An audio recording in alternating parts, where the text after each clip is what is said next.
Walaikum Salam, Shoaib bhai. I hope all the participants are being able to hear me, and we are going to formally start the session. On behalf of Neiman Professional Forum, I would like to welcome our prestigious speaker today, Mrs. Seela Jaliawala. Mrs. Seela, Assalamu alaikum. Islam, I would like to hand over to you. Please proceed this session. We would love to hear from you. Thanks. Assalamu alaikum, participants. Hope you guys are doing good. We are doing good. Thank you. Great. Hope you guys are able to listen to me. मेरी आवाज बेहतर आ रही है आप लोगों को? We are able to hear you, and we are praying for your throat as well. We have heard that it's. Yeah, that was the first reason I asked कि मेरी आवाज बेहतर आ रही है, because जो है वो माइक के साथ साथ यहाँ पर गले का भी इशू है, and I have been trying continuously since days कि मेरी आवाज इतनी बेहतर हो जाए कि बेहतर तरीके से हम बात कर सकें. So since we have how many participants right now? People are joining Okay. in, so Yes. we're getting more, and we have Facebook Live as well, so the people are watching us live from there as well. Okay. And So right ma'am, now we are 10 in ma'am, total. Yes. just a request. You were asking us that this session is going to be interactive. So Yes. would you like people to unmute their mic whenever they want to ask any question or say anything? Is it fine? बिल्कुल. अभी जैसे ही हम talk start करेंगे तो हम जो 2-3 एक SOP है हम इस सेशन का वो डिस्क्राइब कर देते हैं, पार्टिसिपेंट्स के लिए समझना आसान हो जाएगा. ठीक है. चलिए जी, हम तकरीबन 10 लोग तो इस वक्त जमा हैं और without wasting more time we should start. इंशाल्लाह ताला आगे लोग हमें ज्वाइन करते जाएंगे, और वैसे भी हम फेसबुक पर लाइव हैं तो देयर इज अ चांस कि हमें वहां पर भी लोग सुन सकते हैं. अगेन फॉर्मली स्टार्ट करते हैं. अस्सलाम वालेकुम एवरीवन. उम्मीद करती हूँ कि आप सब लोग खैरियत से होंगे. बहुत बहुत शुक्रिया आप लोगों ने नेमन प्रोफेशनल फोरम के प्लेटफॉर्म से मुझे इनवाइट किया कि हम एक बेहतर बात को आज मिलकर सीख सकें, एक बेहतर बात को डिस्कस कर सकें. पार्टिसिपेंट्स जिन्होंने संडे वाले दिन सुबह सुबह उठकर इस सेशन को ज्वाइन किया, उस चीज के लिए आप सब लोगों का बहुत बहुत शुक्रिया. उम्मीद करती हूँ और दुआ है कि हम बेहतर तरीके से आज एक पॉइंट को रेस कर सके, उस पर बात कर सके.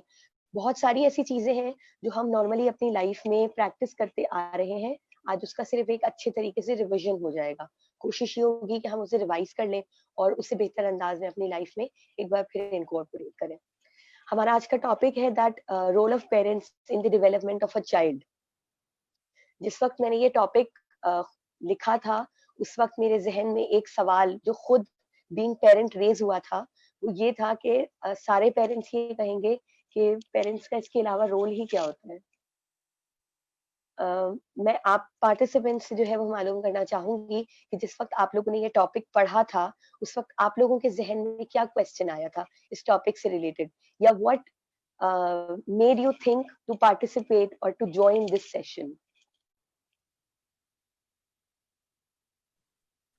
People can unmute themselves and participate. बिल्कुल. मैं चाहूंगी कि पार्टिसिपेंट्स जो है वो अपने माइक्स को अनम्यूट करें जब वो बात करना चाहें. हम इंटरैक्टिव रखेंगे इस सेशन को ताकि मुझे आवाज आती रहे लोगों की और मेरा हौसला बना रहे. मुझे लगे कि हम बहुत सारे लोगों से बात कर रहे हैं और इंटरैक्ट कर रहे हैं. मुझे आप लोगों के व्यूज और रिव्यूज का भी वेट रहेगा.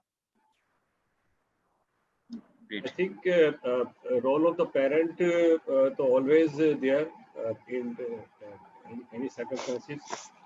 But एक यहाँ ज़्यादा चैलेंजिंग हो गया रोल ऑफ पेरेंट जब से कोविड का इम्पैक्ट आया हमारे पास.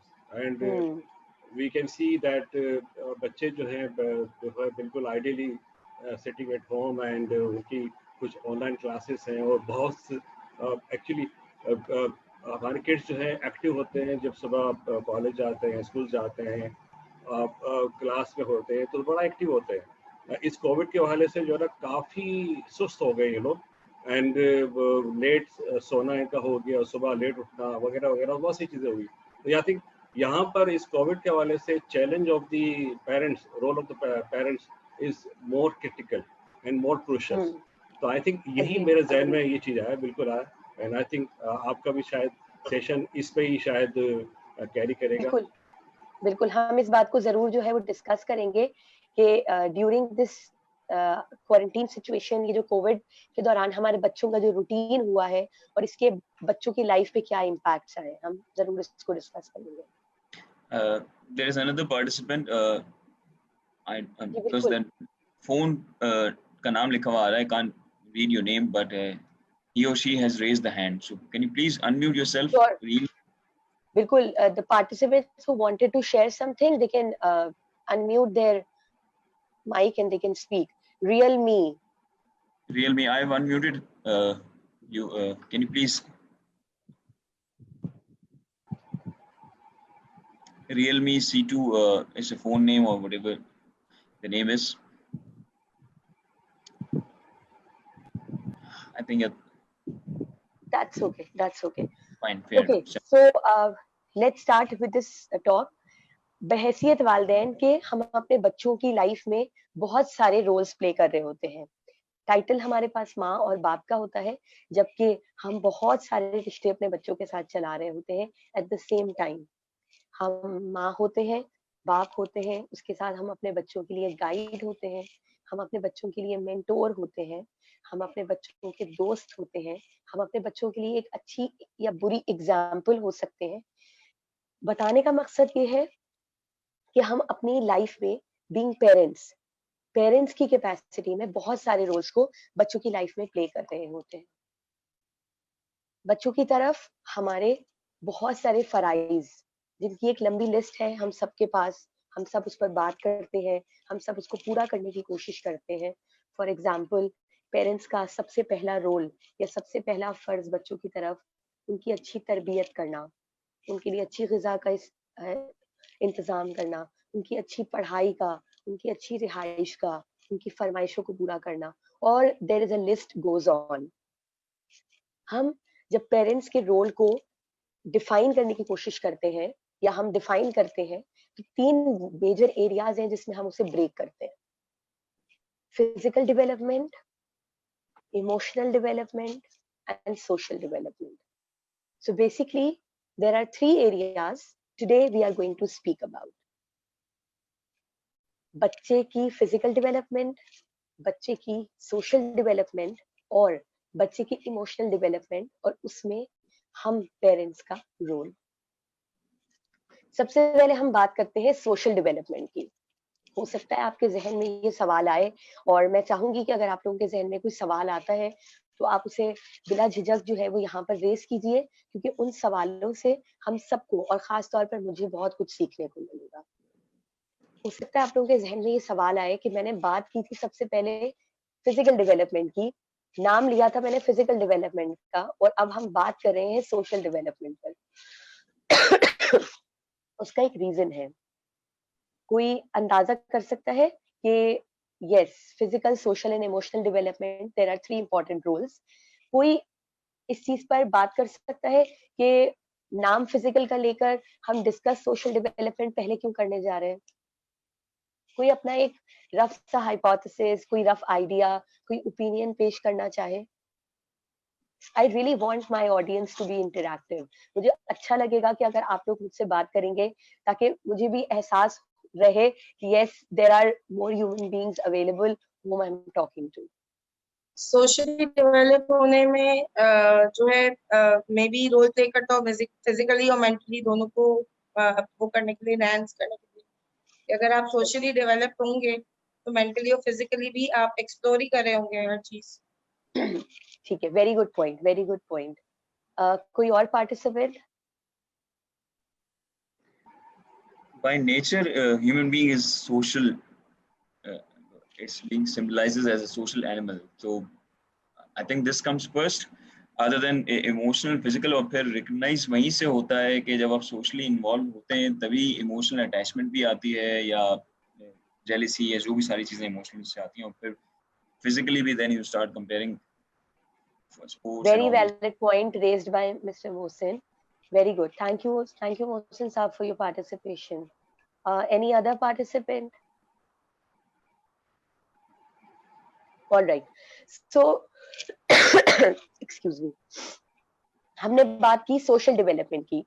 आजकल हम सब वालिदैन की डायर नीड और डायर विश, हम सब की एक बहुत बड़ी डिजायर, हमारा बच्चा सोशली यानी दुनिया में, सोसाइटी में, फैमिली में, माशरे में अपना नाम पैदा करे, हमारा बच्चा सोशली कामयाब हो। आप में से कितने पेरेंट्स हैं जो इस बात से अग्री करते हैं कि हम बीइंग पेरेंट्स ये ख्वाहिश रखते हैं? Yes, we do. ओके अच्छा, हमारे पास यहाँ पर एक ऑप्शन है जिसमें हम अपना हाथ रेस कर सकते हैं, अगर आप लोग चाहें तो वो वाला ऑप्शन भी यूज करें।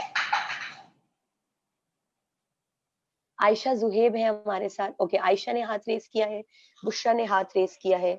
Alright alright, So we'll take one by one.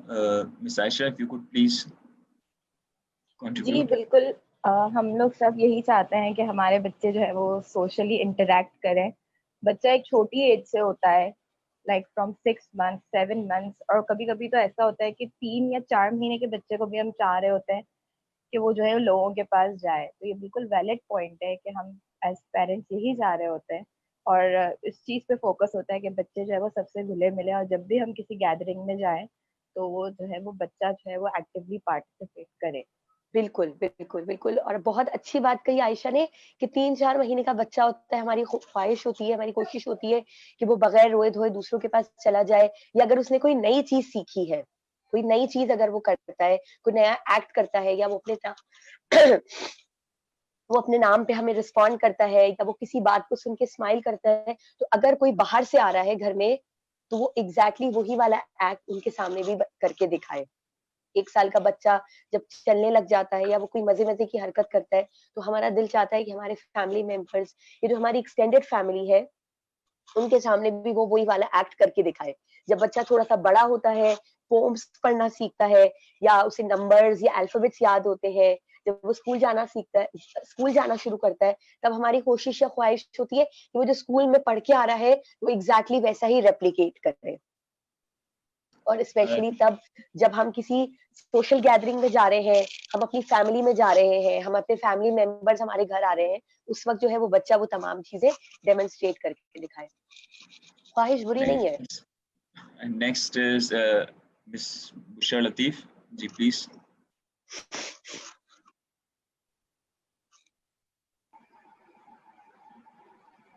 मेरे ख्याल में बुशरा बात कर चुकी है, हम आगे चलते हैं। Okay, जी।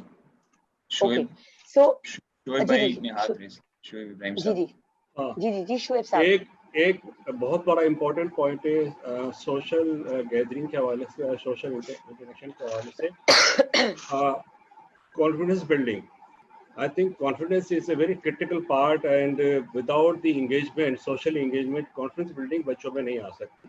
तो I think एक बहुत बड़ा कैरी करता है आपकी मिक्स एंगेजमेंट के हवाले से। Confidence is the key. जब तक कॉन्फिडेंस बिल्डिंग होता, बच्चे चाहे जितना भी डिग्री हासिल कर लें, बड़ा स्ट्रांगली परफॉर्म करें अपने कॉलेजेस में, मगर अगर वो कॉन्फिडेंट नहीं है तो आई थिंक वो सही तरह से मार्केट में जाके अपने करियर को डेवलप नहीं कर पाएंगे। I think confidence building is also very very vital. बिल्कुल बिल्कुल, शोएब साहब ने मेरा नेक्स्ट आने वाला पॉइंट जो है वो स्टील किया है, हम बात उसी पर लेकर आ रहे हैं। शोएब साहब बहुत बहुत शुक्रिया, मेरी बात को आपने आगे बढ़ाने में मुझे मदद दी, जज़ाकल्लाह खैर। हम जब सोशल डेवलपमेंट की बात करते हैं तो यस, जो सबसे पहली चीज और वालिदैन की इस वक्त की सबसे बड़ी ख्वाहिश, और हर वालिदैन की ख्वाहिश, हर पेरेंट का ये ख्वाब, मेरा बच्चा कॉन्फिडेंट हो, मेरा बच्चा कॉन्फिडेंट हो। मैं चाहूंगी कि आप में से पार्टिसिपेंट्स अगर कॉन्फिडेंस की डेफिनेशन मेरे साथ शेयर कर सके। What is confidence for you?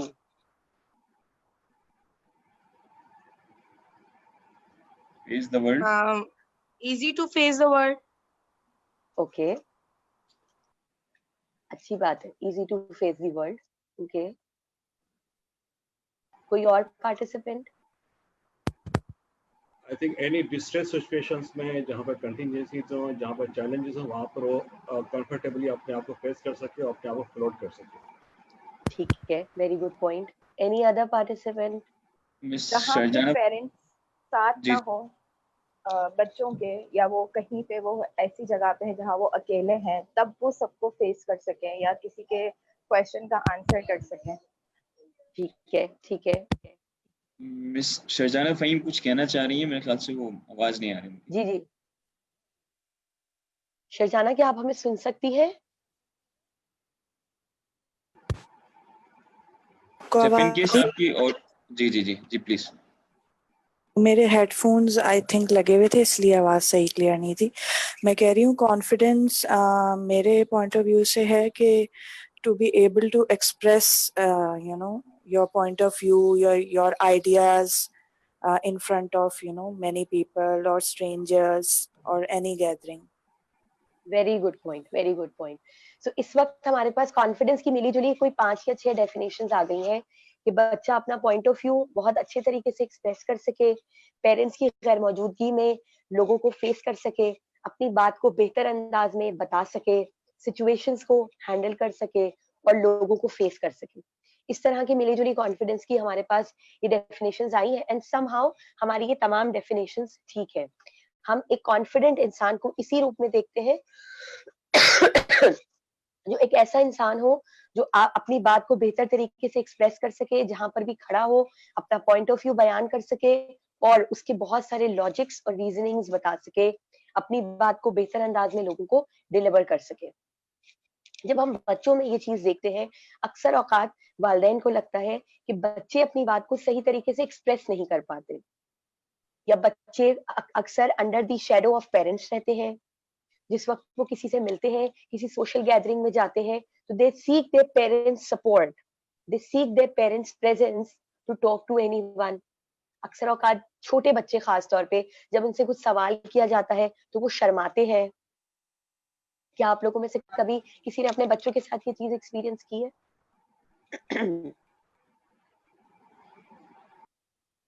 जी बिल्कुल, हमेशा बहुत करते दफा हैं, हुआ है मेरे साथ।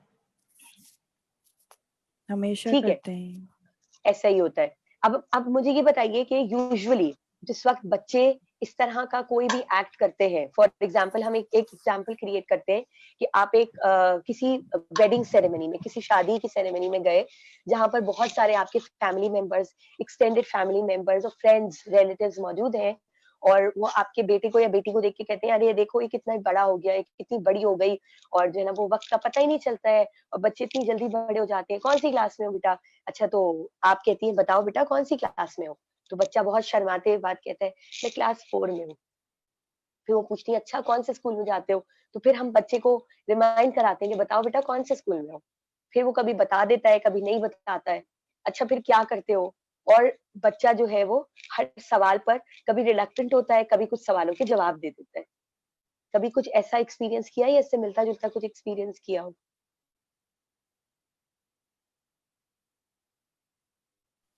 जी, इस तरह का एक्सपीरियंस होता है।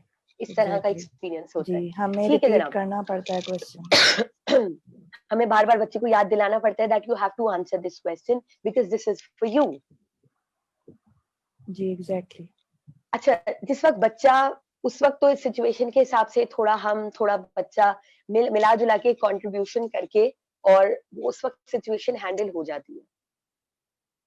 यूजुअली उस सिचुएशन के एंड बाद या मुमकिन है थोड़ा बर्दाश्त करके घर आने तक का इंतजार करके हमारा बच्चे के साथ जो रिएक्शन है वो क्या होता है? गुस्सा करते हैं, गुस्सा अमूमन ये करते हैं। फ्रस्ट्रेशन का इजहार करते हैं। ओके, हम बच्चों को एनीवन एल्स? समझाते भी हैं कभी कि इस तरह से नहीं, इस तरह से बात करनी है। जब हमारा थोड़ा अगर टेम्परामेंट लेवल अच्छा है तो हम समझाते हैं, और अगर हम वैसे ही ऑलरेडी फ्रस्ट्रेटेड है तो हम गुस्सा कर देते हैं कि आपने क्यों जवाब नहीं दिया, आप हमारे सामने तो इतना बोलते हो, बाहर जाकर आप कुछ भी नहीं बोलते हो। इस तरह के बिल्कुल कमेंट्स होते हैं यूजुअली। बिल्कुल बिल्कुल बिल्कुल। इस तरह के इसी तरह के मिले जुले तासुरात जो है आते हैं। कोई और पार्टिसिपेंट अगर अपना फीडबैक देना चाहे? अच्छा, बेसिकली नॉर्मली ऐसा भी होता है कि जब बच्चे रिएक्ट करते हैं तो हमारे मिले जुले तासुरात होते हैं। अगर बच्चा हमारी एक्सपेक्टेशन से ज्यादा रिएक्ट करता है तो हमें नॉर्मली खुशी होती है कि हम ये एक्सपेक्ट नहीं कर रहे होते कि इसने सवाल, उसने कॉन्फिडेंस दिया है और डिटेल में दिया है। हमारा भी लेवल ऑफ कॉन्फिडेंस बढ़ता है बच्चे के साथ। और बच्चा अगर रिलक्टेंट होता है, शर्माता है, थोड़ी सी एम्बेरसमेंट होती है क्योंकि हम उसको फीडबैक दे रहे होते हैं, हमेशा ये कह रहे होते हैं यार ऐसा करना है वैसा करना है, तो हमारे रिएक्शंस जो हमारे वो मिले जुले होते हैं। हमें गुस्सा तो नहीं, हाँ जरा सा ये हो रहा था कि नेक्स्ट टाइम हमारी कोशिश होगी कि बेहतर रिस्पॉन्स करे बच्चा। बिल्कुल बिल्कुल। यानी जिस वक्त बच्चा अच्छा कर रहा होता है हम खुश होते, हम उसे ओन करते और हमें इस बात, हमारे अंदर ये वाला कॉन्फिडेंस डेवलप होता है कि मेरे बच्चे ने बहुत अच्छा किया है। और उसमें ऑब्वियसली हमारा एक बहुत बड़ा रोल होता है, हमारा एक बहुत बड़ा चंक होता है कंट्रीब्यूशन का जो हमने किया होता है। लेकिन जिस वक्त बच्चा वैसे एक्ट या रिएक्ट नहीं कर पाता जैसा हम चाह रहे होते हैं, उस वक्त हमारे रिएक्शन थोड़ा सा डेविएटेड होता है, थोड़ा डिफरेंट होता है। जो सबसे पहला काम या जो सबसे पहला एक्शन या रिएक्शन हमारे फेस एक्सप्रेशंस या हमारे जेस्चर्स या कभी कभार हमारे अल्फाज शो कर जाते हैं बच्चों की तरफ। एक बहुत माइनर सी मिस्टेक है जो अक्सर पेरेंट्स से हो जाती है, वो ये है कि हम बच्चे को ये बताते हैं कि ये गलती तुम्हारी है, इसमें मेरा कोई कंट्रीब्यूशन नहीं है। थोड़ी सी शायद कॉम्प्लिकेटेड बात है, हमें इसको समझना है कि जिस वक्त बच्चा कुछ अच्छा कर रहा है हम उसको कंप्लीटली ओन कर लेते हैं, कह के कि ये मेरे बच्चे ने किया है। जिस वक्त बच्चा कुछ ऐसा कर रहा होता है जो हमारी तवक्कुआत के अगेंस्ट होता है या हमारी एक्सपेक्टेशंस के बरक्स होता है, हम उसको ये बताते हैं कि ये तुमने किया है, मैंने तुम्हें ऐसा नहीं सिखाया था। कॉन्फिडेंस बिल्डिंग में जो कुछ 3-4 पॉइंट्स बहुत इंपॉर्टेंट है, स्टेप बाय स्टेप हम उसको डिस्कस कर लेते हैं so that it will be easier for us to realize that how can we develop the confidence in our child. सबसे पहला step, we have to own our kids. No matter what right or wrong they are doing, despite of this, we need to own them. बच्चा एक separate entity के तौर पर हमसे attach किया गया है, हमसे मुंसलिक किया गया है, हमें अता किया गया है और वो अपनी तमाम अच्छाइयों और बुराइयों के साथ हमारा है।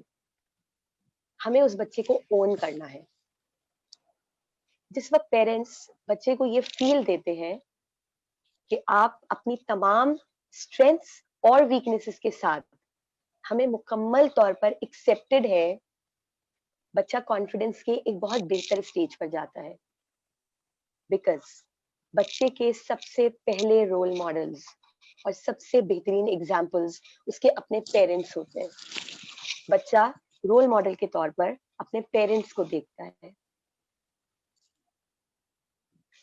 बच्चे को ओन करने के बाद दूसरा स्टेप, जिस वक्त बच्चा अच्छा काम करता है, जिस वक्त बच्चा एज पर एक्सपेक्टेशंस और might be possible above our expectations एक अच्छा फीडबैक या एक अच्छा बिहेवियर शो करता है, अप्रिसिएशन इज मस्ट। यहाँ पर हम जब बात करते हैं अप्रिसिएशन की, हमारे पास एक और वर्ड है जो बहुत कॉमनली यूज होता है और वो है acknowledgement. How many of you have listened to that word? आपने सुना हुआ है। जी सुना हुआ है। सुना हुआ है। Acknowledgement and appreciation, दो words हैं। Can anyone tell me the difference between appreciation and acknowledgement? Acknowledgement तो ये होती है कि बात को recognize करना और appreciate means के positive feedback देना उसका। Okay.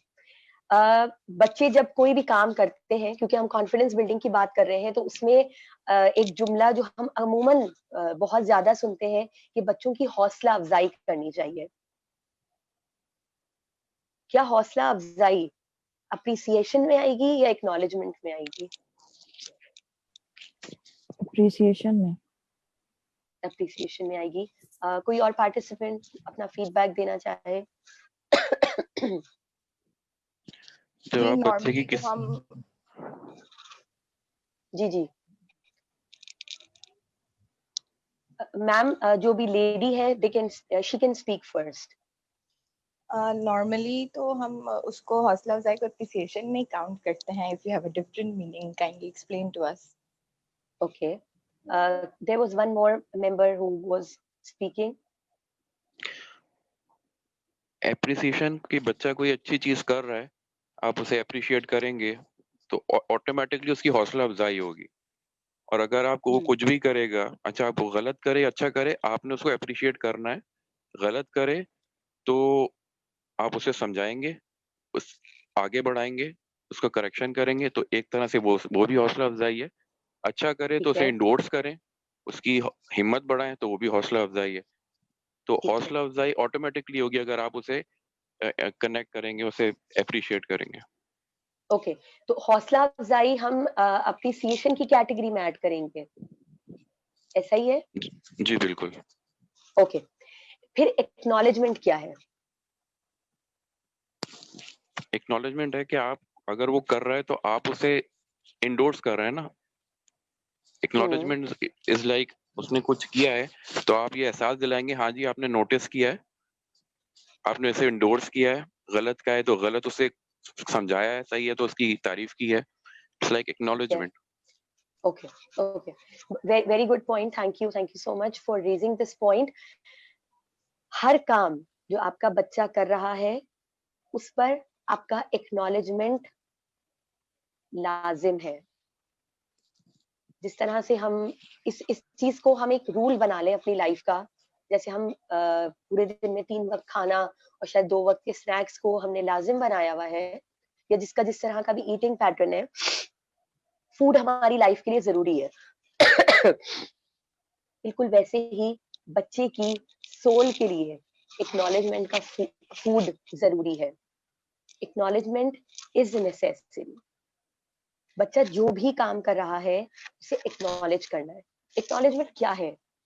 आपने अपनी कंप्लीट मौजूदगी, अपनी कंप्लीट प्रेजेंस शो करवानी है, maintaining this attention that whatever you are doing, I am here to watch it. आप जो भी काम कर रहे हैं, मैं उसे देखने के लिए यहाँ पर मौजूद हूँ। वो तमाम काम जो एज पर एक्सपेक्टेशंस या बियॉन्ड एक्सपेक्टेशंस अगर हमारा बच्चा करता है, उस पर उसकी तारीफ लाजमी बनती है।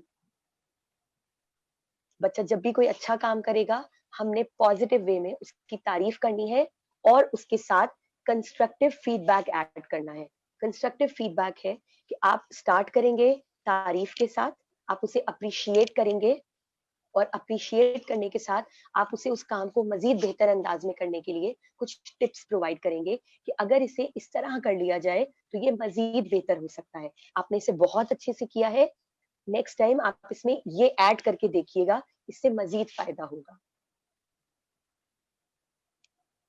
Positive feedback, positive and constructive feedback हमेशा ओपन एंडेड छोड़ना है। हमें किसी भी किस्म का वर्डिक्ट बच्चे को नहीं देना, बल्कि कोशिश करनी है कि हम अपना पॉइंट ऑफ व्यू, अपना ओपिनियन उसके सामने रखें और इसके बाद बच्चे को खुद सोचने और डिसाइड करने की अपॉर्चुनिटी क्रिएट करें उसके लिए कि वो उसमें से देखे कि सबसे बेहतरीन क्या चीज है जो वो ऑप्ट कर सकता है। ये चीज बच्चे को उसके कंफर्ट जोन से बाहर आने में हेल्प आउट करेगी। अक्सर औकात बच्चे जब स्ट्रेंजर्स के सामने या पब्लिक प्लेसेस पर बेहतरीन अंदाज में खुद को एक्सप्रेस नहीं कर पाते, उसका एक बहुत बड़ा रीजन हमारा क्रिटिकल फीडबैक होता है। हम बहुत छोटी छोटी सी बातों पर बच्चों को रोकते और टोकते हैं। बैक ऑफ द माइंड हमारे जहन में ये बात चल रही होती है कि ये हम अपने बच्चों की बेहतरी और भलाई के लिए कर रहे हैं, और इसमें कोई गलत बात भी नहीं है। हम बच्चों की भलाई और बेहतरी के लिए ही उन्हें रोकते और टोकते हैं। लेकिन वक्त और हालात की मुनासिबत से अगर किसी बात पर बच्चों को पॉजिटिव अंदाज में टोका जाए तो ये उनकी पर्सनैलिटी में एक पॉजिटिव डेवलपमेंट लेकर आती है। और अगर किसी भी होने वाले काम पर या हर होने वाले काम पर अगर बच्चों को रोका जाए या टोका जाए या अपना फीडबैक नेगेटिव वे में स्टार्ट किया जाए, ये चीज बच्चों के अंदर एक फेयर डेवलप करती है, जिससे बच्चे अपनी पर्सनालिटी के शेल में कवर हो जाते हैं। वो अपने आप को अपनी पर्सनालिटी में कवर करके केज कर लेते हैं और बेहतर अंदाज में अपनी बात को बाहर लेकर नहीं आ पाते। हमें अपने बच्चों की हौसला अफजाई करनी है, यानी उन्हें उनके हर काम पर एक्नॉलेज करना है और एक्नॉलेज करने के साथ साथ उन्हें उनके अच्छे कामों पर अप्रिशिएट करना है। एक्नॉलेजमेंट हर काम का है, अप्रिसिएशन अच्छे कामों का है। और जिस वक्त कोई ऐसा काम जो बजाहिर आपके हिसाब से, दुनियावी हिसाब से, सोशली, मॉरली, रिलीजियसली आपका बच्चा गलत कर रहा है, उस पर इंस्टेंट रिएक्शन, हमारा क्रिटिसिज्म ना हो। हम सबको ये कोशिश करनी है कि हम बजाय इसके कि बच्चों को क्रिटिसाइज करें, उन्हें बेहतर अंदाज में उस बात को बताने की कोशिश करें। बेहतर अंदाज में बताने के लिए 2 या 3 स्टेप्स जिनको हम फॉलो कर सकते हैं बेहतरीन अंदाज में, वो क्या है? नंबर 1, इंस्टेंट रिएक्शन ना दें। किसी भी बात को जो हमें नागवार गुजरी है, हम उसे होल्ड करें। बच्चे के साथ नंबर 2, बच्चे के साथ उस पर बैठकर बात करें। बच्चे का पॉइंट ऑफ व्यू जानने की कोशिश करें। एक पर्टिकुलर एक्ट बच्चे ने क्यों किया है, उसके पीछे उसके जहन में क्या रीजन था, उसे जानने की कोशिश करें। अक्सर औकात ये देखा गया है कि बच्चे अक्सर वो काम जो बज़ाहिर हमारे लिए नागवार होते हैं, उनको करने के पीछे उनका अपना एक रीजन होता है। एक रीजन होता है जो वो डेवलप करते हैं अपने ब्रेन में, और क्योंकि उस रीजन के सही या गलत होने के लिए उनके पास कोई थ्रेशहोल्ड नहीं होता, कोई पैरामीटर नहीं होता, उसे अपने हिसाब से डील करते हैं। छोटी सी एग्जांपल देते हैं, आजकल घर में बच्चे मौजूद हैं और जैसे कि हमारे एक मेंबर ने यहाँ पर सबसे पहले एक फीडबैक दिया था कि ड्यूरिंग कोविड हमारे बच्चे बहुत ज्यादा फ्रस्ट्रेटेड हो रहे हैं। ये बहुत नेचुरल बात है। हमारे बच्चों का जितना हैपनिंग, जितना बिजी और क्रेजी स्केड्यूल रहा है इन 2 महीनों से पहले, उसमें अचानक से लाइफ का एकदम से ठहर जाना उनके लिए बिल्कुल एक अपसाइड डाउन सिचुएशन है। वो बच्चे जो सुबह 5, सवा 5, साढ़े 5 बजे उठ के, और बहुत सारे बच्चे एक्सेप्शनल केसेस में 6 बजे भी अपनी वैन में बैठ के स्कूल जाया करते थे, अब वो रात में 3 बजे और 4 बजे तक जागते हैं और सुबह में या दोपहर में 2 बजे तक उठ रहे हैं। वो बच्चे जो फिजिकली 25, 28, 30, 15 से 18 बच्चों की मौजूदगी में टीचर्स की शफलिंग और शिफ्टिंग के साथ 6 घंटे स्कूल में गुजारा करते थे, जिसमें वो अपना ब्रेक टाइम, अपना पीटी का टाइम, अपना एक्सरसाइज टाइम, अपना स्कूल का ऑफ टाइम अच्छे अंदाज में एंजॉय किया करते थे, अब वो ऑनलाइन क्लासेस ले रहे हैं। काम की चेकिंग, होमवर्क की सबमिशन, यूनिफॉर्म का पहनना, स्कूल जाने की तैयारी, दोस्तों के साथ बात, एक बिल्कुल डिफरेंट सिचुएशन हो गई है। इसी कोविड के सिनेरियो से हम एक एग्जांपल लेते हैं कि हम बच्चों को अलाउ नहीं कर रहे कि बच्चे बाहर जाएं। हम बच्चों से ये कहते हैं कि जो भी खेलना है घर में खेल लो। अब एक बच्चा है, वो एक बॉल लेकर मुस्तकिल उस बॉल के साथ खेल रहा है, वो उसे दीवार पे मार रहा है, दीवार से बॉल बाउंस होके वापस आ रही है, और इस खेल में इस खेल में नॉइज क्रिएट हो रही है जो हमें नागवार गुजर रही है। इंस्टेंट पेरेंट्स का रिएक्शन क्या होता है? इस तरह की अगर कोई सिचुएशन घर में होती है, इंस्टेंट पेरेंट्स का रिएक्शन क्या होता है? शोर नहीं करो, शोर मत करो। इसके अलावा आपने जो भी पिछली बातें करी, एक पॉइंट जहन में, हमें पेरेंट्स को पहले तो ये समझना चाहिए कि बच्चा गलती कर रहा है या बदतमीजी कर रहा है। अगर हम उस डिफरेंशिएट कर लें तो उस लिहाज से ये आसानी हो जाएगी रिएक्ट करने में। अगर तो बच्चा गलती कर रहा है तो उसकी गलती को सुधारना चाहिए, उसे करेक्ट करें प्यार से, पेशेंस से। हाँ, बदतमीजी पे थोड़ा सा आपका गुस्सा करना बनता है, एग्रेसिव होना बनता है, क्योंकि आप बदतमीजी के ऊपर अगर प्यार दिखाएंगे तो बच्चा स्पॉइल होगा। तो पेरेंट्स को थोड़ा सा जरा सी सख्ती भी जरूरी है कई पॉइंट्स पे, लेकिन आप डिफरेंशिएट कीजिए कि गलती कर रहा है या बदतमीजी कर रहा है। गलती पे अगर आप उसके साथ सख्त होंगे तो अपने आप को सुधार तो लेगा, लेकिन डर के करेगा तो लेवल ऑफ कॉन्फिडेंस बच्चे का खराब होगा। तो पेरेंट्स को मेरे ख्याल से समझने की जरूरत है कि वो किस लेवल की गलती कर रहा है और क्यों कर रहा है। जैसे आपने कहा, हम बहुत लोग बहुत अच्छी बात आपने यहाँ पे बताई। दीदी आप अपनी बात कंटिन्यू कीजिए। अच्छा, और बच्चा सीखता ही घर से ही है।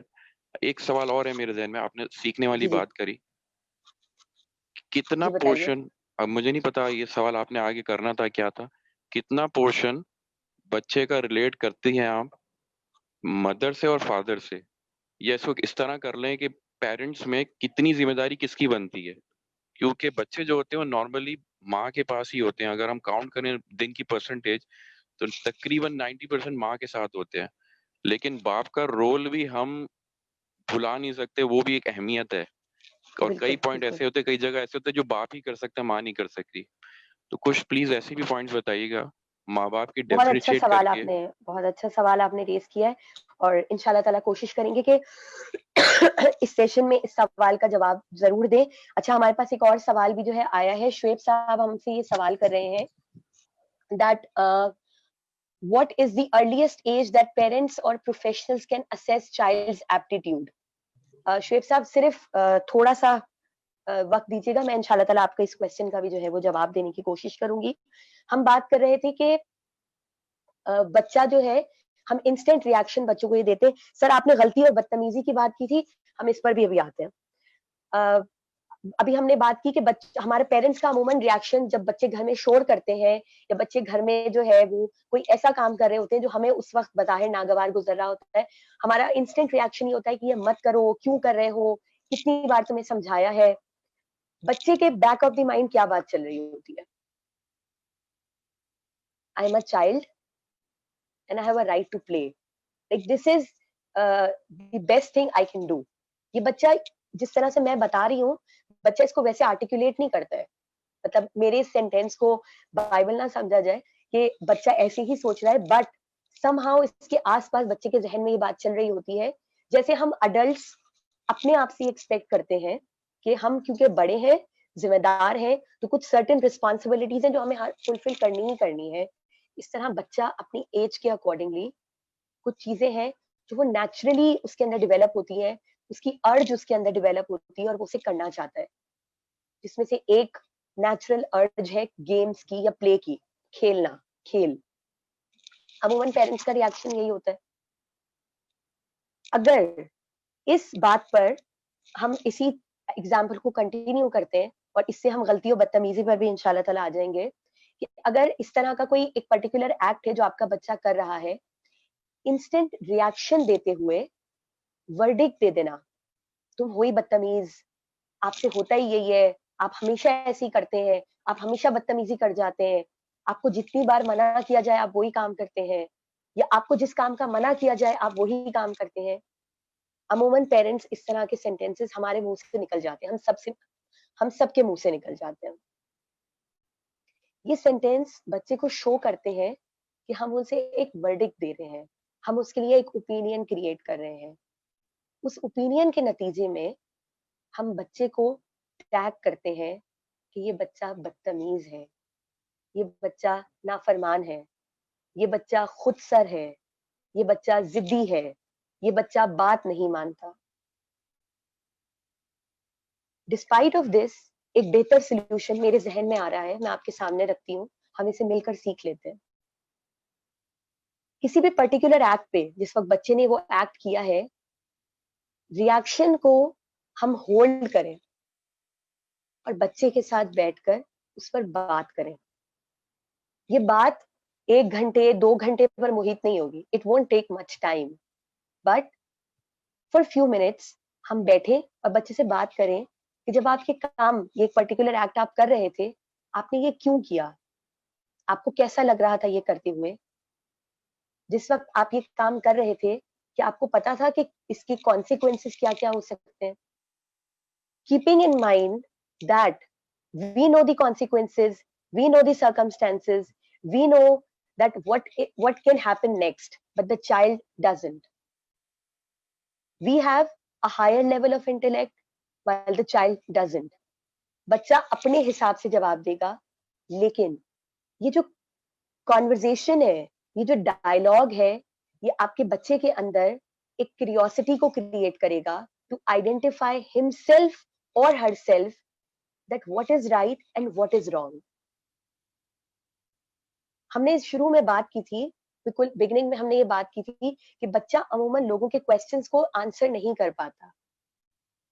इसका एक बहुत मेजर रीजन ये है कि हमारे बच्चे सवाल नहीं कर पाते, और किसी वक्त जब हमारे बच्चे सवाल कर पाते हैं हम उन्हें तसल्ली बख्श जवाब नहीं दे पाते, जिसकी वजह से हमारी mode of communication basically depend करने लगी है सिर्फ वर्डिक्ट्स पर। हम अपने ओपिनियंस रेज नहीं करते, हम फैसले सुनाते हैं। हमारा जो मोड ऑफ कम्युनिकेशन है हमारे बच्चों के साथ वो अथॉरिटेटिव हो गया है, हम उन्हें ऑर्डर्स देते हैं रादर देन डिस्कशन की।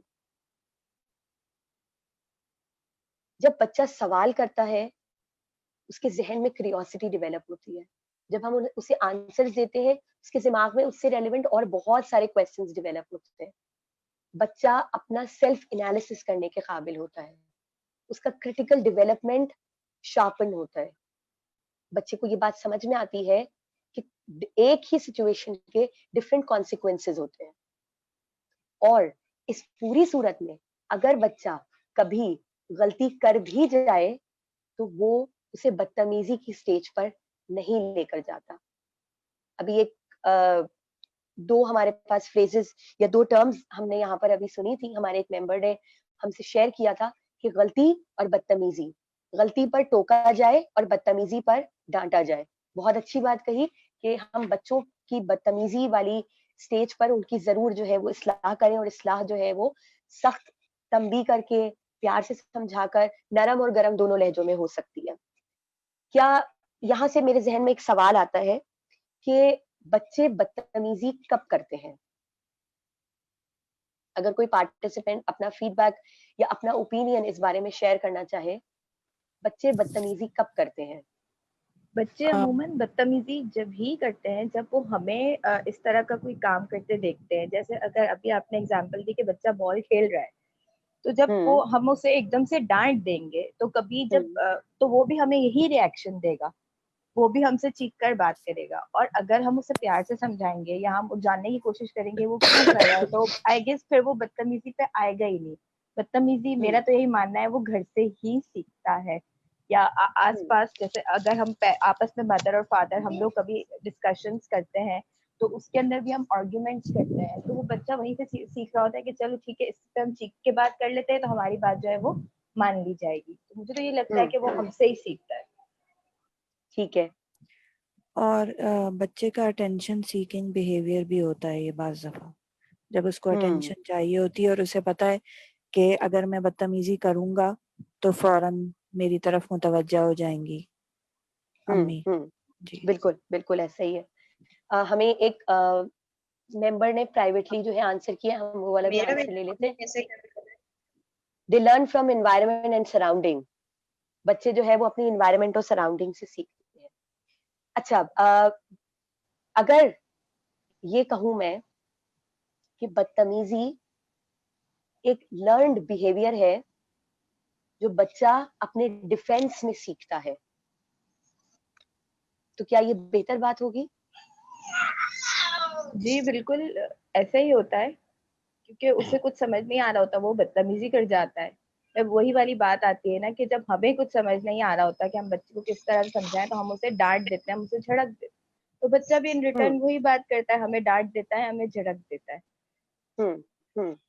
अच्छा, डिफेंसिव बिहेवियर या डिफेंसिव मॉडल के बारे में कोई पार्टिसिपेंट जानता है, या कोई किसी पार्टिसिपेंट ने इस टर्म को पहले कभी सुना हो? डिफेंसिव मॉडल क्या होता है? एक हैंड रेस हुआ है वकास हनीफ साहब का। जी वकास साहब, आप कुछ कहना चाहें? मैं मिसेस वालेकुम अस्सलाम। वालेकुम अस्सलाम। बच्चा तभी गुस्से में आ जाता है कि एग्रेसिव हो जाता है जब हम उसे हर वक्त टोक देते हैं, हर चीज से उसको स्टॉप कर दें, हर बात में बोलें कि ये नहीं करो, यहाँ नहीं खेलो, वहां चले जाओ, सब घर में मौजूद हो उसमें, इस बात पे वो गुस्सा हो जाता है। बहुत अच्छी बात कही है मिसेस वकास ने। अभी कुछ स्टेटमेंट्स दिए हैं Mrs Waqas, I would request you कि अगर आप वो स्टेटमेंट्स दोबारा से एक मर्तबा रिपीट कर दें। बच्चे को हम किस तरह से कहते हैं, हम बच्चे को क्या कहते हैं? जब हम बच्चे को हर चीज में टोकेंगे कि ये नहीं करो, अगर वो जैसे गेम्स खेल रहा है, बॉल से खेल रहा है, बाउंस कर रहा है, शोर हो रहा है, तो हम बोलेंगे कि नहीं पापा डिस्टर्ब हो रहे हैं या घर वाले डिस्टर्ब हो रहे हैं, नहीं करो, तो उसमें बच्चा हो जाता है कि मैं नहीं खेलूं तो मैं क्या करूं, उस बात से बच्चे गुस्सा हो जाते हैं। यही रीजन है कि बच्चों को गुस्सा आ जाता है। बिल्कुल बिल्कुल, मिसेस वकास ने बहुत अच्छे स्टेटमेंट्स दिए थे 3-4 कि यहाँ मत खेलो, शोर मत करो। अभी हमने बात की थी कि हम बच्चों को इंस्ट्रक्शंस देते हैं, हम बच्चों के साथ अथॉरिटेटिव मोड में बात करते हैं, क्योंकि हम बड़े हैं, हमारा ये गुमान रहता है कि हम बेहतर जानते हैं, हम ज्यादा जानते हैं और बच्चे को नहीं मालूम। इस वजह से जिस वक्त हम बच्चे से बात कर रहे होते हैं, हमारा बच्चों के साथ जो मोड ऑफ कम्युनिकेशन होता है वो अथॉरिटेटिव होता है, हम उसको ऑर्डर दे रहे होते हैं। नंबर 1। नंबर 2, ऑर्डर देने के साथ हमारा एक और जो मोड आता है वो ये आता है कि हम बच्चे पर वर्डिक्ट या अपना जो ओपिनियन है या जो अपना फैसला है वो उसके ऊपर रखते हैं कि ये तुम करते ही ऐसे हो, तुम्हें जितनी बार मना किया जाए तुम हमेशा यही करते हो। जिस वक्त ये अल्लाह ताला ने इंसान की फितरत, इंसान की पर्सनालिटी को इस तरह से डेवलप किया है, जिस वक्त हमारे पास कोई ऐसी गुफ्तगू का ऐसा चंक हमारी तरफ, हमारी पर्सनालिटी की तरफ आता है जो हमारी पर्सनालिटी को हिट करता है, जिसमें हमारी पर्सनालिटी नेगेटिवली टैग हो रही होती है, हम डिफेंसिव मोड पर आके खड़े होते हैं। मैं आपको एग्जांपल से समझाती हूँ कि फॉर एग्जांपल खवातीन की एक एग्जांपल हम ले लेते हैं कि हम किचन में हमारा इंटेंसिव काम होता है, फैमिलीज के हिसाब से बहुत सारा काम, बहुत सारी रिस्पॉन्सिबिलिटीज हैं जो हम एक वक्त में लेकर चल रहे होते हैं। इमेजिन करें कि बहुत सारे कामों की हड़बड़ी में अचानक से आपके हाथ से दूध का मग गिर जाता है और दूध फर्श पे बिखर जाता है, वो गिर जाता है, फैल जाता है। घर वालों में से किसी का इंस्टेंट ये रिएक्शन आए, ये क्या कर दिया? हमारा पहला जवाब क्या होता है? जान के नहीं किया, गलती से हो गया। जान के नहीं किया, गलती से हो गया। और या हमारे ऊपर ऑलरेडी इतनी रिस्पॉन्सिबिलिटीज है, ये भी काम पड़ा हुआ है, वो भी काम पड़ा हुआ है, तो वो वैसे ही गिर गया। हम थक चुके हैं, हम भी थक जाते हैं, हम भी इंसान हैं, नॉर्मली यही होता है। ओके, और कोई? ऑलराइट, ये 2 या 3 जो स्टेटमेंट्स सुनने को मिले, क्या इन स्टेटमेंट्स को सुनकर कहीं हमें क्या अंदाजा हो रहा है कि हम जस्टिफाई कर रहे हैं, हम वजाहत कर रहे हैं? जी, वजाहत कब आती है? जब हम अपने आप को डिफेंस कर रहे होते हैं, जब हम अपना दिफा कर रहे होते हैं। जिस वक्त हम बच्चे की पर्सनालिटी को टैग करते हैं एज बदतमीज, लापरवाह, फारिग, ना मानने वाला, नाफरमान, बच्चे की पर्सनालिटी हिट होती है, बच्चा डिफेंसिव मोड पर जाता है और वो आपको जस्टिफाई करता है थ्रू योर एक्ट। बच्चा क्योंकि बिहेवियर्स को सही से मॉडल नहीं कर पाता, मॉडिफाई नहीं कर पाता, अमूमन उसके रिएक्शंस जो हमें नजर आते हैं उन्हें हम बदतमीजी कहते हैं। अक्सर बच्चे गलती करने के बाद, यूजुअली बच्चे गलती करने के बाद बदतमीजी करते हैं और अक्सर बच्चे सही काम करने के बाद भी बदतमीजी कर जाते हैं, और वो सिर्फ और सिर्फ इस वजह से क्योंकि बच्चे इस बात को हमें समझाने से कासिर रहते हैं कि उनके पास उस काम को करने का एक सर्टेन रीजन था। वो रीजन हमारे लिए वैलिड हो या ना हो, एटलीस्ट उसकी एक्नॉलेजमेंट, यहाँ पर बात आ रही है एक्नॉलेजमेंट और अप्रिसिएशन की, जो हमने पहले बात की कि एक्नॉलेजमेंट हर काम की जरूरी है। मैं आपकी हर बात को समझती हूँ, आपकी हर बात से अग्री करती हूँ या अग्री करता हूँ ये जरूरी नहीं है, बट आपकी बात को समझती हूँ ये जरूरी है। बच्चा आपसे सबसे पहली चीज आपकी एक्नॉलेजमेंट सीख करता है। किसी गलती पर बच्चे के साथ बैठकर बात करना बच्चे की पर्सनालिटी में इतने बेहतरीन चेंजेस लेकर आता है जिससे हम वालिदैन के बहुत सारे मसाइल सॉल्व हो सकते हैं, जिसके लिए हम अमूमन परेशान रहते हैं। अपने बच्चों के उन मसाइल को डिस्कस करते हैं, हम टीचर से बात करते हैं, स्कूल से बात करते हैं, अपने घर में मौजूद बड़ों से बात करते हैं, और बहुत सीवियर केसेस में हम उन बच्चों को साइकोलॉजिस्ट के पास, काउंसलर्स के पास लेके जाते हैं, जबकि उसका बहुत आसान सा हल हमारे पास खुद मौजूद होता है, और वो हल है कि हम बच्चे से बात करें। बच्चे से बात करना इंतहा से ज्यादा जरूरी अमल है, और ये एक इतनी हेल्दी एक्टिविटी है जो आपके बच्चों में बहुत सारी बातों को बहुत रोशन अंदाज में क्रिएट करती है। आपका बच्चा सही और गलत की तमीज, ये एक सिस्टम है, ये प्रोसेस है जो आपके बच्चों के अंदर डेवलप हो जाता है। जब हम बच्चों के पास ये ऑप्शन क्रिएट करते हैं कि वो अपने किसी भी बात पर अपना ओपिनियन रेज कर सके, अपना पॉइंट ऑफ व्यू बता सके, ना सिर्फ ये बच्चे को अपनी इंपॉर्टेंस बताता है, बल्कि बच्चा बेहतरीन अंदाज में अपनी बात को आर्टिकुलेट कर सकता है। हमारे पास शुएब साहब ने क्वेश्चन दिया था that what is the right age to assess the child's attitude? बच्चे का एटीट्यूड उस वक्त से बनना शुरू होता है जब बच्चा पैदा होता है। बिल्कुल छोटे बच्चे, बिल्कुल नौमौलूद बच्चे, न्यू बॉर्न्स, तब से अगर हम बच्चों के अंदर अच्छी आदत डेवलप करने की नियत, दुआ और कोशिश करना शुरू करें, हम बच्चों को एक बहुत बेहतरीन अंदाज में रेज कर सकते हैं। वो बच्चे जो इस वक्त 3 साल की उम्र के हैं, 2.5 साल की उम्र के हैं, उनकी पर्सनालिटी मेकिंग हो रही है। एज पर साइकोलॉजी 7 इयर्स तक बच्चे की पर्सनालिटी कंप्लीट हो जाती है, बच्चे की पूरी शख्सियत बन जाती है। और मेरे हिसाब से भी यही राइट एज है कि 7 साल की उम्र तक हम बच्चों के एटीट्यूड्स को, उनके डिफरेंट एट्रीब्यूट्स को, उनके ट्रेट्स को, उनके पॉजिटिव पॉइंट्स को, उनके नेगेटिव पॉइंट्स को देखें और उन पर काम करने की कोशिश करें। इस कोशिश के साथ साथ हमारी जो इंटेंशन है, जो हमारी नीयत है, वो बहुत ज्यादा वाज़ेह होनी चाहिए कि हम अपने बच्चे के अंदर एक पर्टिकुलर ट्रेट क्यों डेवलप करने जा रहे हैं, हम उससे क्या अचीव करना चाहते हैं। आई थिंक हम कॉन्फिडेंस को बहुत हद तक डिस्कस कर चुके हैं, और मैं उम्मीद करती हूँ कि बहुत सारे ऐसे पॉइंट्स हैं जो आप लोगों के लिए यहाँ पे फायदेमंद साबित हुए होंगे, और अगर किसी ने उसके पॉइंटर्स बनाए होंगे या ना भी बनाए हों और उसे जहन में याद रखा होगा, उसे हम अपनी लाइफ में इनकॉर्पोरेट करने की, नेक्स्ट सिचुएशन में इनकॉर्पोरेट करने की कोशिश करेंगे, और इंशाल्लाह ताला उससे बेनिफिट हासिल करेंगे। एक क्वेश्चन आया था, मैं भूल जाऊंगी, इस वजह से हम उस क्वेश्चन को पहले डिस्कस कर लेते हैं। हमारे एक मेंबर ने क्वेश्चन किया था कि कितना पोर्शन बच्चे की तरबियत का या बच्चे की डेवलपमेंट का हम रिलेट कर सकते हैं मदर से और फादर से, जबकि ये एक बहुत कॉमन प्रैक्टिस है जो देखने में आती है कि बच्चे ज्यादातर माओ के साथ अपना वक्त जो है वो गुजारते हैं। हमारे पास आजकल के जमाने में एक बहुत डिफरेंट किस्म का माइंडसेट डेवलप हो रहा है, और वक्त के साथ साथ इसमें तेजी भी आ रही है, that children are equal responsibility of both parents when it comes to changing of diapers, when it comes to feeding a baby, when it comes to uh, handling a child who is showing the tantrums mid of the night. It's the responsibility of both parents equally.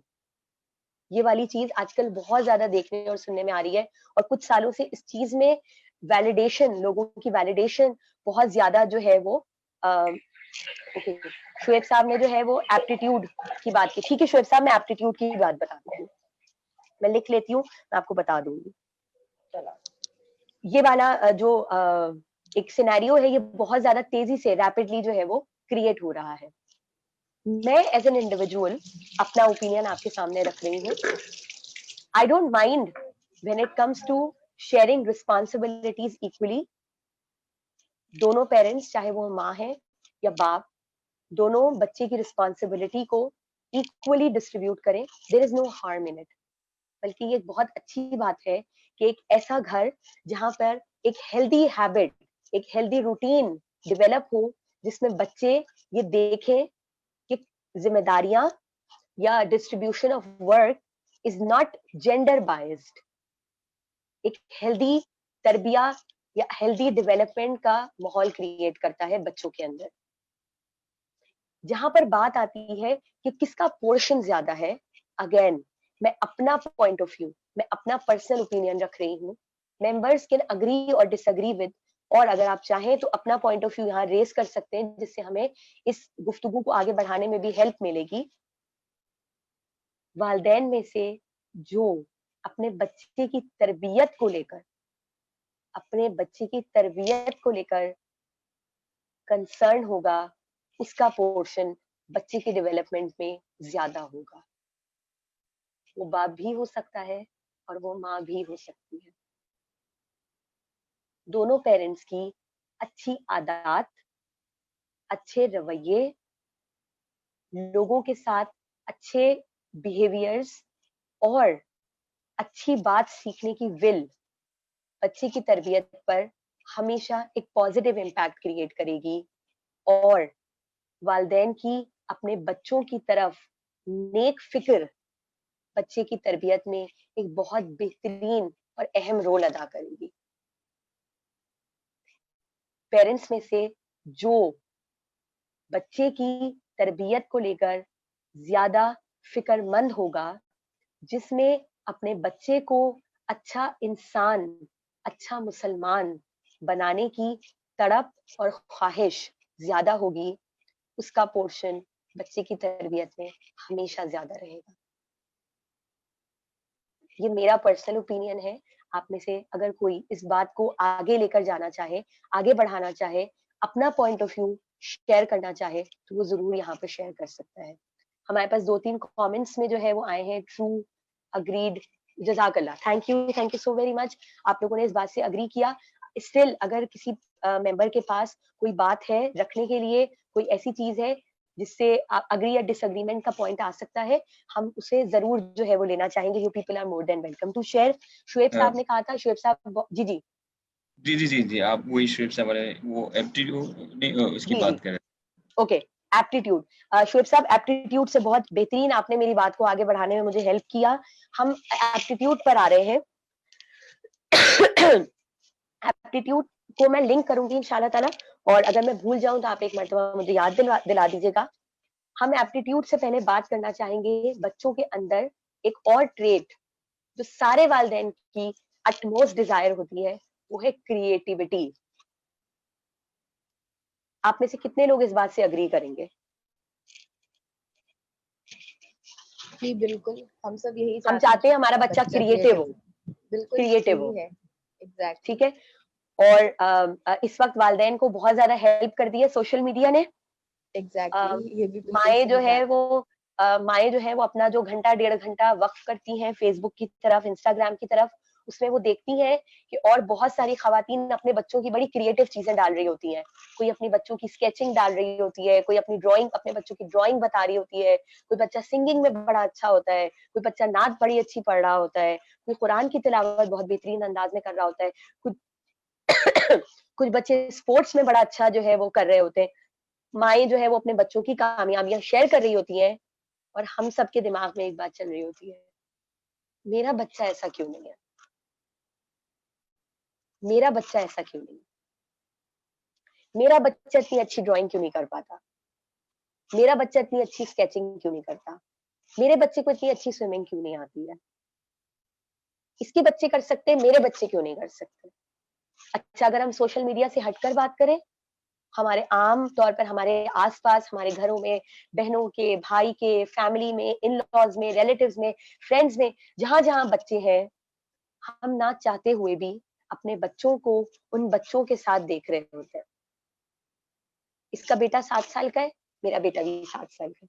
इसका बेटा इतनी अच्छी English बोलता है, मेरा बेटा इतनी अच्छी इंग्लिश क्यों नहीं बोल पाता। इसका बेटा कितना अच्छा क्रिकेट खेलता है, मेरे बेटे को तो बैट और बॉल का शौक ही नहीं है। ये कितना अच्छा ऐसे लिखती है, मेरी बेटी इतना अच्छा ऐसे क्यों नहीं लिखती है। और इस तरह के बहुत सारे सवाल हमारे जहन में चल रहे होते हैं, क्योंकि हमें इन सवालात के जवाबात नहीं मिल पाते। अमूमन ये देखा गया है कि ये सवालात पेरेंट्स के दिमाग में फ्रस्ट्रेशन क्रिएट करते हैं। और वो फ्रस्ट्रेशन क्या होती है?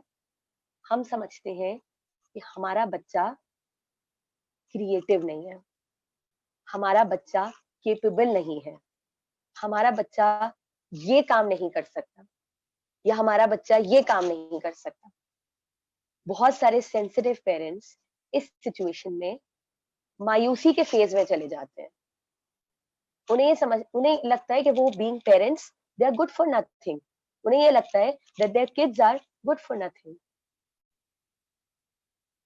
और इसमें बहुत हद तक इस बात का इम्कान भी आता है कि जिस वक्त हम बच्चे से बात करते हैं, हम अपना पूरा फ्रस्ट्रेशन किसी भी फॉर्म में, डांट डपट की फॉर्म में, गुस्से की फॉर्म में, कभी ताने की फॉर्म में बच्चे पर पलट देते हैं। एक सिचुएशन आपके सामने रखती हूँ, उससे हम इस बात को जो है रिलेट करेंगे और इसको मजीद आगे डिस्कस।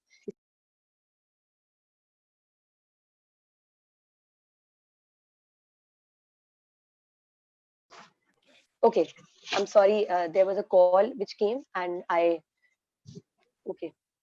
एक छोटी सी सिचुएशन आपके साथ रखती हूँ। फॉर एग्जाम्पल, मैं खुद एक सोशल मीडिया कम्युनिटी रन करती हूँ with the name Karachi schools guide. हमारे पास बहुत सारे पेरेंट्स अपनी छोटी छोटी बच्चों की खुशियां लेकर आते हैं, ग्रुप पे शेयर करते हैं, and we highly appreciate this act. अच्छा लगता है पेरेंट्स जब बताते हैं, उससे आगे बहुत सारे पेरेंट्स को मोटिवेशन भी मिलती है। एक एग्जाम्पल, एक बहुत ही सेंसिटिव काइंड ऑफ पेरेंट है जो फेसबुक यूज कर रहा है, और वो ये देखता है कि एक खातून ने या किसी भी पेरेंट ने अपने बच्चे का एक अच्छा सा स्केच डाला है कि मेरा बेटा है, वो 6 साल का है या 7 साल का है और वो इतना बेहतरीन स्केच कर रहा है। उस पोस्ट के नीचे कोई 1000-1500 कमेंट्स है, माशाल्लाह, very well done, very nice. अब वो जो पेरेंट है, फॉर एग्जाम्पल मैं हूँ, मैंने ये देखा, मुझे खुद बहुत ज्यादा स्केचिंग का शौक है, और मैं ये सोचती हूँ कि जो है वो मेरा बच्चा क्यों नहीं कर रहा, मेरा बेटा क्यों नहीं कर रहा, या मेरी बेटी ऐसा क्यों नहीं कर रही, वो क्यों नहीं करती है। मैं कितना कोशिश करती हूँ उसे सिखाने की, इसके बावजूद वो नहीं कर पा रही है। अचानक ही उस वक्त आपकी बच्ची या आपका बच्चा आपके पास आता है और वो ये कहता है कि डिनर टाइम हो गया है, हम खाना खा लें। और क्योंकि आपके जहन में वो बात चल रही है, इंस्टेंट हमारा रिएक्शन क्या आता है, तुम्हें बस खाने की पड़ी हुई है, बस यही करते रहना, कोई और काम नहीं है। या आपका बच्चा कहता है मैं टीवी देख लूं, बस टीवी देखते रहना और कुछ मत करना। और बच्चे का जहन इस चीज को समझने से कासिर होता है कि इस वक्त मेरे इस सवाल के रिप्लाई में आने वाला जो ये रिएक्शन है, ये क्यों है। ओके, हमारे पास ऑलरेडी वी हैव, बिल्कुल भी वक्त का आप लोगों के साथ बात करते हुए पता नहीं चला और 1 घंटा हो चुका है। हम इसी बात पर जो है ना वो अपनी बात को इख्तिताम करेंगे कि creativity, when we talk about creativity हर इंसान की इंडिविजुअल लेवल पर है। आपका बच्चा एक इंडिविजुअल एंटिटी है, उसे रब ताला ने एक इनफरादी शख्सियत के तौर पर बनाया है, और उसका कंपैरिजन किसी भी दूसरे इंसान से नहीं किया जा सकता। अगर हमारे बच्चों में कुछ ऐसे ट्रेड्स जो हमारी ख्वाहिश है और वो इस वक्त मौजूद नहीं है, जो हम दूसरे बच्चों में देख रहे हैं, it's high time that we start looking for those particular traits, for those strengths which our child has naturally. और क्रिएटिविटी आपके बच्चे की उस वक्त बूस्ट होगी जिस वक्त हम उसकी स्ट्रेंथ्स पर काम करना शुरू करेंगे। वो तमाम खुसूसियात, वो तमाम मजबूत ट्रेड्स जिसके साथ उसे अल्लाह ताला ने इस दुनिया में भेजा है, उसे इंडोर्स करते हुए, उसे एक्नॉलेज करते हुए, उन पर अगर हम अपने बच्चों के साथ काम कर लें, आपका बच्चा खुद ब खुद क्रिएटिव होता चला जाएगा। मैं इस पॉइंट को बेहतरीन अंदाज में इलेबोरेट करने की और मजीद कोशिश कर लेती अगर हमारे पास वक्त होता। इस सिलसिले में अगर आप लोगों के पास कुछ क्वेश्चंस है, सो you people can comment। MPF के पेज पर ये लाइव जा रहा है, सो आप जो है वहां पर ये क्वेश्चंस जो है वो ड्रॉप कर सकते हैं, and I will try my best to get back to you as soon as I could. जज़ाकल्लाह खैर, आप लोगों ने मेरी तबीयत का इतना ख्याल किया, आप लोगों ने जो है शुएब साहब प्लीज आप जो है ना वो मोहसिन साहब को अपना नंबर और ईमेल एड्रेस प्लीज ड्रॉप करवा दीजिएगा, बिकॉज अभी जैसे ही ये सेशन एंड होगा, यहाँ चैट में आने वाली जितनी भी इंफॉर्मेशन है वो खुद ब खुद इरेज हो जाएगी। इस वजह से I won't be able to mark it. और हम कोशिश करेंगे कि हम इंशाल्लाह ताला इस तरह के कुछ डिस्कशंस मजीद रखें और उस पर जो है वो बात करें। अपने बच्चों को उनकी पूरी शख्सियत के साथ कबूल कीजिए, अपने बच्चों से बगैर किसी तवक्कुआत के मोहब्बत कीजिए, अपने बच्चों से उस मोहब्बत के साथ उनकी रिस्पेक्ट कीजिए, बिल्कुल वैसे ही जैसे आप अपने बच्चों को बनाना चाहते हैं। इस दुआ के साथ कि हमने यहाँ पर आज जो भी बात की, अल्लाह ताला उसमें जो खैर की बातें हैं उन्हें हमारी जिंदगी में नफा बख्श साबित करे, हमें उन पर अमल करने की तौफीक दे और कोशिश करें कि हम इस अच्छी बात को आगे लोगों को बता सके, आगे मजीद फैला सके। आप सब लोगों के यहाँ पर आने का और इस एक्टिव पार्टिसिपेशन का बहुत बहुत शुक्रिया। मेमन प्रोफेशनल फोरम का बहुत बहुत शुक्रिया that you people have given me that chance to speak to such wonderful audience. Thank you everyone. Jazakumullahu khair. इंशाल्लाह फिर मुलाकात होगी। अल्लाह हाफिज। Thank you, ma'am. So nice of you. It was a pleasure having you on board for this. और सिर्फ एक हम usually witness करते हैं कि usually being a man myself, हम ये एक्सपेक्ट करते हैं कि पेरेंटिंग का रोल जो है ना वो ठेका हमने शायद वो माओं को ज्यादा दिया हुआ है और हम एज अ फादर अपना रोल कम रिसीव करते हैं। वो मुझे यहाँ पे नॉर्मली ऑडियंस के अंदर भी मैं विटनेस कर रहा होता हूँ, तो ज्यादातर माएँ ज्यादा कंसर्न होती हैं, वो आती नजर आती हैं। तो हम कोशिश करेंगे नेक्स्ट टाइम इस पॉइंट को भी थोड़ा सा हाईलाइट करें और सारे ही पेरेंट्स, चाहे वो मदर हो चाहे फादर हो, सारे। श्योर, इंशाल्लाह ताला हम अपनी नेक्स्ट टॉक्स में इंशाल्लाह ताला इस बात को जो है वो जरूर फादर्स का क्या रोल है बच्चों की तरबियत में उस पर भी जरूर बात करेंगे इंशाल्लाह ताला। और अगर पार्टिसिपेंट्स के जहन में कोई टॉपिक है तो वो भी शेयर कर सकते हैं, हम उस पर भी बात कर लेंगे इंशाल्लाह। बिल्कुल, एमपीएफ की पेज पे भी आकर हमें पोस्ट कर सकते हैं उसमें। Sure sure. Thank you ma'am, so nice of you. Thank you so very much. Take care. अल्लाह हाफिज।